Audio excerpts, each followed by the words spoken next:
Welcome to Pindar Poetry. We hope you learned something new. In this video, I will explain how to make pizza truly tasty.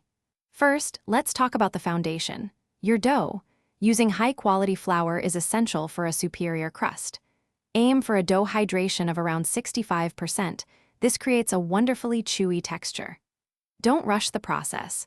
A long, slow fermentation is key to developing those deep, complex flavors that make your pizza unforgettable. Next, we move to the heart of the pizza, the sauce and cheese. For an authentic taste, select ripe San Marzano tomatoes for your sauce. Their natural sweetness is unmatched. When it comes to cheese, fresh, whole milk mozzarella, especially low moisture, melts beautifully. Remember to apply both the sauce and cheese sparingly to ensure a balanced flavor and prevent a soggy crust. Now, let's talk about toppings and the crucial baking process. Always choose fresh, high-quality ingredients that harmonize in flavor.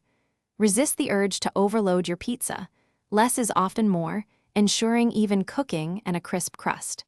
The secret to a truly great pizza is baking it at a very high temperature, ideally over 500 degrees Fahrenheit, for a quick, perfect cook. Finally, the finishing touches make all the difference. After baking, consider adding fresh basil, a sprinkle of parmesan, or a drizzle of high-quality olive oil to elevate the aroma and taste. It's important to let your pizza rest for a few minutes before slicing. This allows the cheese to set perfectly. Serve it immediately to savor the incredible texture and flavor of your delicious creation. Thanks for watching. Consider subscribing if we helped you.